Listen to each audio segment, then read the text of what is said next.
Hello there, Premier Truculents. Welcome to Educate. In our previous video, we've introduced the topic of resources and sustainability by looking at soil erosion. In this particular video, we're looking at conventional energy sources. Stay tuned.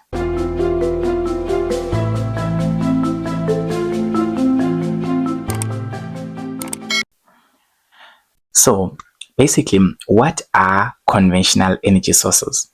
So basically, conventional energy sources are the energy sources that have been traditionally and that are commonly used to generate electricity. So when I talk about energy here in geography, I'll be all referring to electricity. Basically, when I talk about energy, I'm talking about electricity. So here we're looking at the sources of electricity in South Africa. Basically, what sources do we use to generate electrical power? So the examples that we have is thermal energy, whereby we are using the coal-fired power station. A thermal energy just uses coal. And then we also have got hydro energy that uses water, the flow of water. And then we have got nuclear energy that uses some nuclear reactions. So we're going to be overviewing each and every one of these conventional energy sources. Remember, we say that they are conventional because they've been commonly used or they've been traditionally used. Okay, so they've been used in the past, and they are the ones that are being commonly used to generate electricity in each and every country, but particularly in South Africa, right? So starting here with thermal energy. Basically, thermal energy, we have said that it is the energy that is produced from burning coal, which are actually non-renewable resource. So when we define a non-renewable resource, it is a resource that can be depleted. Okay, so we have got two terms that we need to learn of, is renewable and non-renewable. Okay, so when we hear that we have got a renewable resource, it means that it cannot be depleted. It cannot be depleted. So a renewable resource, it cannot be depleted. It cannot be finished. Okay, it keeps on being there. It's not something that you can finish. You can use it, yes, but you can never finish it. Okay, so usually the renewable resources are natural ones. They are usually natural, but the non-renewable ones, it's opposite. So the non-renewable resources, they can be depleted. So these are depleted, or when you use them, you can actually finish them.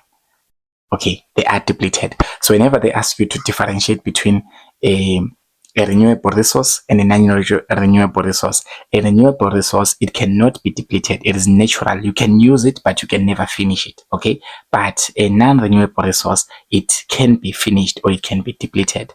So basically, the coal is actually a non-renewable resource. We need to know that coal is a non-renewable resource.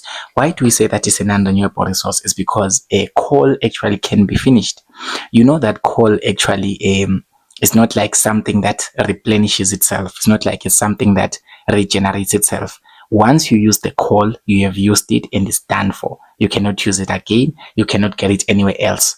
So basically, when you are mining coal there, when you are mining amalahle, you mine them once and you finish them, because a coal actually takes millions of years to create. Right. So basically, the energy that is produced from burning coals is actually known as thermal energy. So basically, in South Africa, over 90% of South Africa's electricity is generated from coal. That's why coal is otherwise known as the black gold.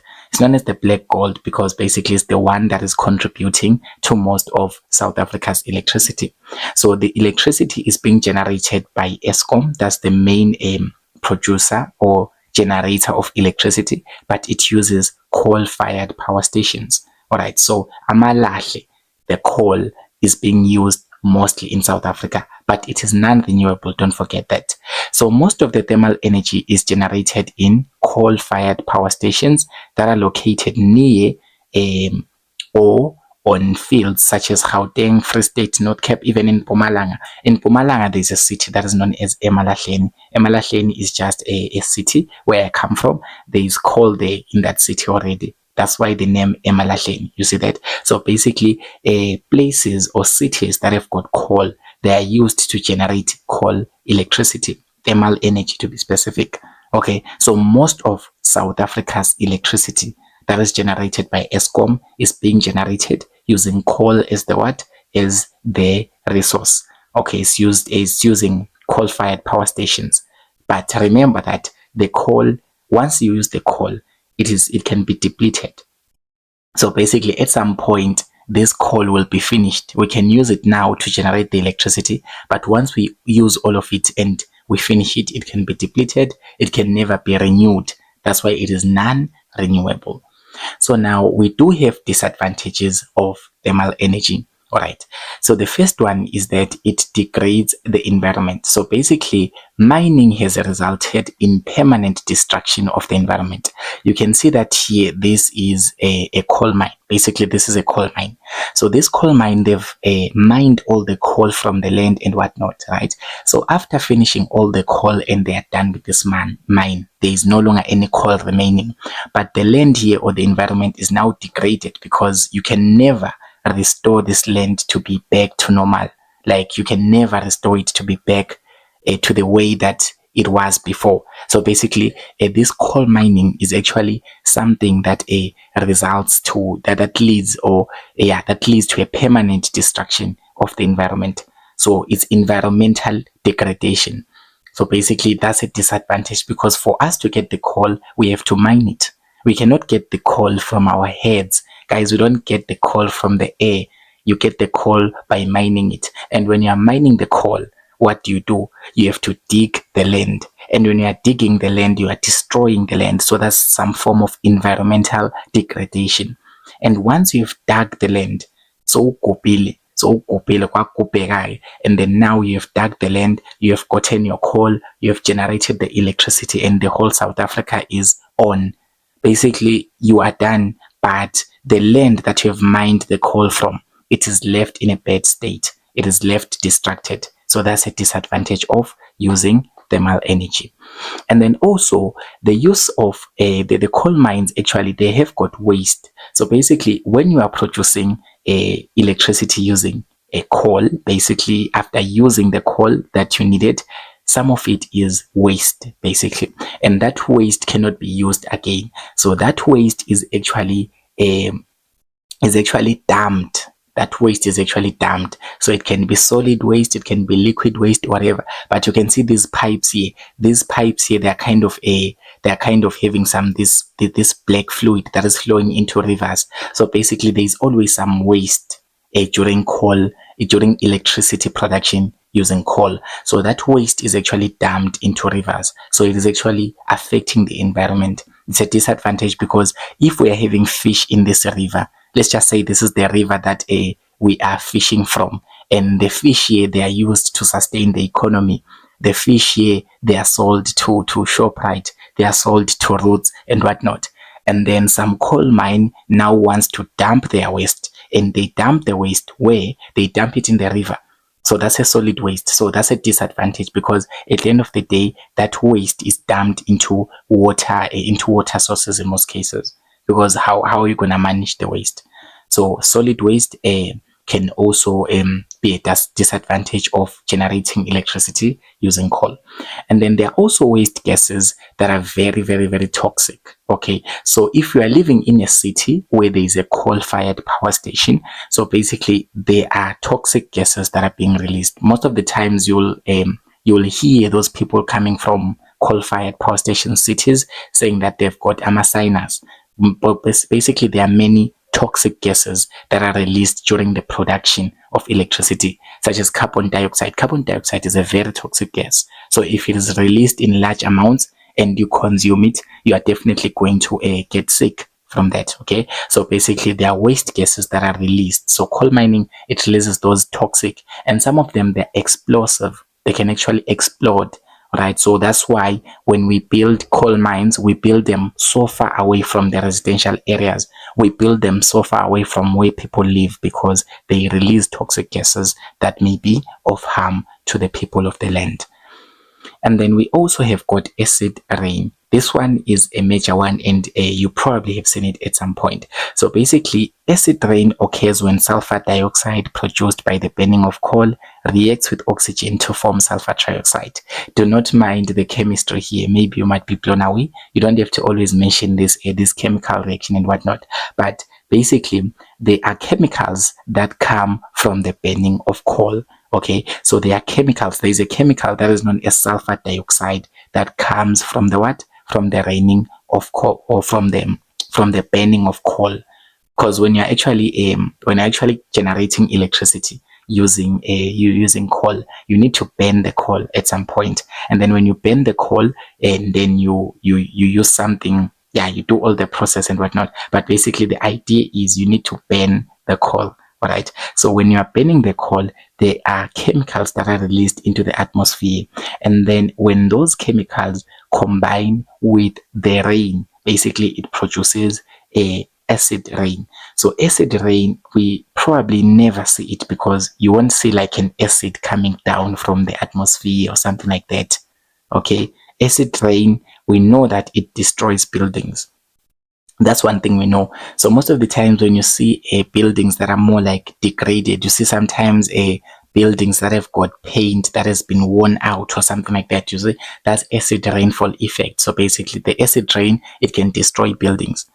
Maybe in the near future to be able to destroy us humans. Maybe that's when we'll take it seriously and stop using coal. But basically this acid rainfall, it is caused by the gases that are being released from what?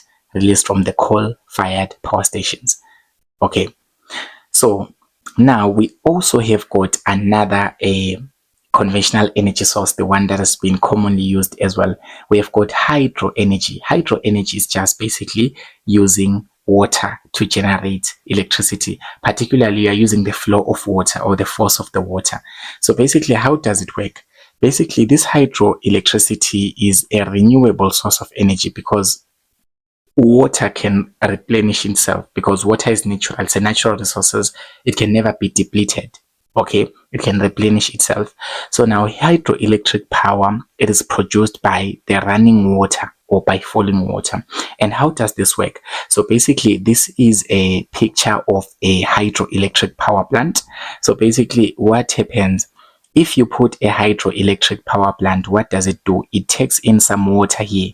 Okay, so this is the water. This is this is the river here. We're having a river here. So it takes in the flow of the water. Okay, yeah. From here, from the reservoir, of course, yeah. It takes in the flow of the water. And this flow of the water, what does it do? It actually causes some turbine to be turning and turning and turning and turning and turning. So basically, the water actually flows from a reservoir. So in hydroelectric power plant, the water from a river or reservoir, it flows through a turbine, causing it to spin. And then when this turbine is spinning, that generates electricity in simple terms. So basically, I don't want you guys to be focused on the mechanism, because probably you guys are not interested. Some of you maybe are not even doing physics, but just know that for you to be able to produce electricity, you just need to have something that is spinning forever and ever and ever and ever and ever. So that spinning motion can be converted to electricity. So in this case, water is the one that causes this turbine to be able to spin and spin and spin and spin and spin and spin. And when it is spinning and spinning and spinning and spinning, it is actually generating electricity here at the generator. So this electricity, it is then transmitted to your power lines. It is then transmitted to your homes. So this is known as hydroelectricity. So a hydroelectric power plant, you can say this is an example of it. It is just here. This is a hydroelectric power plant, and you can see these are power lines here that are ready to take away the electricity. So basically, you just need the force of the water. So when the water is just flowing so fast, it is causing this thing to spin, this thing known as a turbine. So when it is spinning, then we generate electricity. So the whole idea is all about spinning something, right? So there are advantages to using this hydropower or this hydro energy, right? So basically, using hydroelectricity, it does not cause any waste to be produced, because basically you know that hydroelectricity is just using the flow of water. It's not releasing any waste. It's only taking in some energy from the water.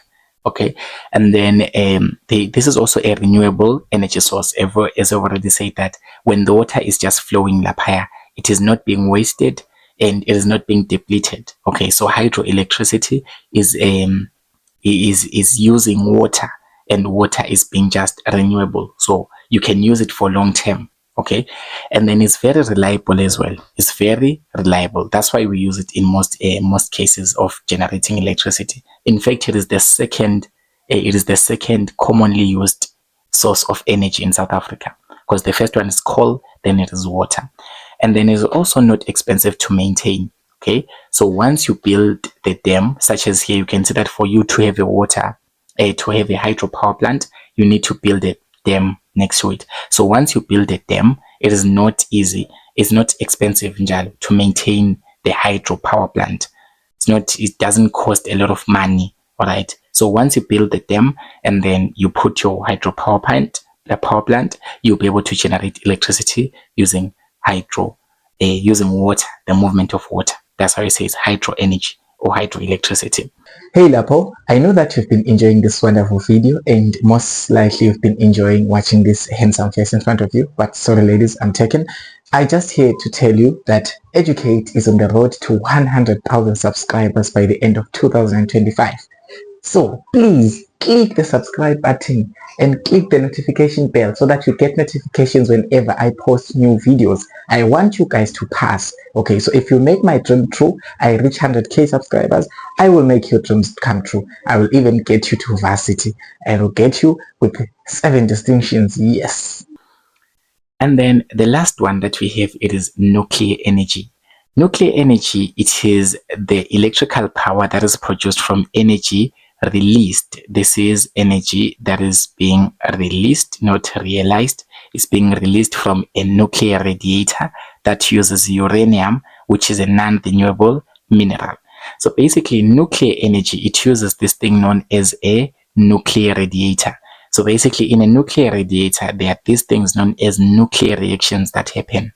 Okay, so those nuclear reactions, they produce what? They produce electric power, or they produce electricity. So basically, for you to get your nuclear radiator to work, it uses this mineral that is known as uranium. So uranium is a mineral that is used to be able to produce electricity using this nuclear radiator. And this uranium thing is a non-renewable mineral, just like coal. So it can be depleted, it can be finished. So once you use it and you finish it. You don't have it again. Okay, it's not like the water that keeps on flowing and flowing and flowing. Okay, but now the nuclear energy is just that electrical power that is generated using uranium. So it does have quite a lot of advantages, because it does not create any air pollution, because everything is happening within the nuclear radiator. It does not contribute to global warming and climate change. It's not releasing any greenhouse gases. Remember, for example, in thermal power, the one from coal, it releases gases such as carbon dioxide, and those are greenhouse gases. They can trap the heat, causing the area to be very hot. But now here, the nuclear energy, it does not release any gas, because everything is happening within the nuclear radiator. And then the power plants, they can also be situated anyway, because they are just okay. They don't cause any pollution and nothing. And then it produces a small amount of waste as well, because there are no waste products per se. And then it's also a reliable source of energy. So these are the advantages. Know at least 4 of them, so that when you come to paragraph questions, you can be able to explain. So it does, however, have some disadvantages.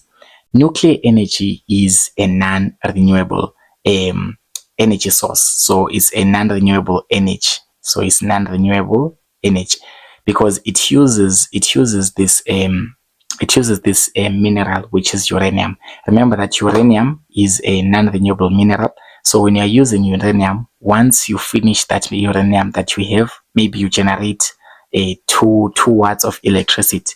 Let's just say you generate 2 kilowatts of electricity, and then you don't have the uranium anymore. So you cannot continue producing the nuclear electricity. So it's a non-renewable energy source. And then the accidents that can occur at nuclear power stations, this is very serious. That is why the nuclear power stations are not so many in South Africa. Why is that? There are many accidents that can happen. You see, nuclear reactors or these nuclear radiators, they use chemicals, okay? They use chemicals, not really chemicals, they use nucleuses. But you will learn that later on in life, maybe if you continue to do physics or you go to nuclear physics or something like that. But basically, there are many accidents because it's a very risky thing. So using such, it can actually cause a lot of accidents. So basically, when you are in a nuclear power station, you need to follow all the protocols. You need to wear all the protective equipment because nuclear reactions are very dangerous. They can be able to just explode everything around the area. So just like here, this is a picture that I've extracted of one of the nuclear accidents that once happened in history, whereby many people were killed just from what? Just from this nuclear power station. So it is very, very, very dangerous. It needs a high level of expertise. So if you want, or if you are interested in being part of the people who generate electricity, or maybe who work in the industry, you need to have a high expert knowledge of this subject, because nuclear power stations, they are very sensitive. Okay, so basically, if you are working at a nuclear power station, you need to be very careful. You need to be well protected. So there are many accidents that can occur. It's the most riskiest one if you compare it to other sources of energy. So the nuclear power plants, they are also very expensive to build. So since these can cause a lot of accidents, you need to be very careful on the material that you use to build a nuclear power station, because you don't want people to be exposed to the nuclear damage and whatnot, right? So basically, to protect people, you need to build good infrastructure. You need to build good equipment and good tools to handle the nuclear reactions and the nuclear radiator things, all right? So that needs a lot of money. In fact, it needs a lot of money and time as well. In fact, it actually requires a lot of time as well. So nuclear power plants, they take long to build. Comparing them to coal-fired power stations, a coal-fired power station doesn't really take a lot of money. It's not that expensive. I can even build it tomorrow if I want. I mean, yeah. But for nuclear power stations, they are very, very, very expensive to build. They can only be built by people like us and stuff like that. But basically, they take long to build. They are very expensive because you need to be very careful when you're dealing with them. So you need a lot of money and invest a lot of time in building the proper infrastructure so that you can run a nuclear power station. But these are the three conventional energy sources that are being used in South Africa. When you say that they are conventional, remember, it simply means that they are the ones that are commonly used or that are traditionally, that have been used all along during these days. So now all we have to do is to try this exercise, which is exercise 1, based on nuclear waste and storage.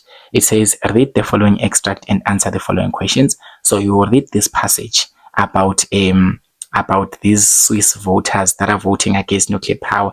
As I've already told you that nuclear power is very dangerous. So other people in other countries, they even protest so that they can close or shut down nuclear power stations because they are capable of killing so many people. They are very dangerous to work with and they are very expensive. Okay, so please make sure that you do this exercise. If you have suggested solutions, make sure that you comment them below, and it's your choice to do the activity, but at the end of the day, you are the one that will write the exam. Thank you so much for watching this video, Pre-Matriculants. Don't forget to subscribe to the channel. Tell your friends to also stay tuned.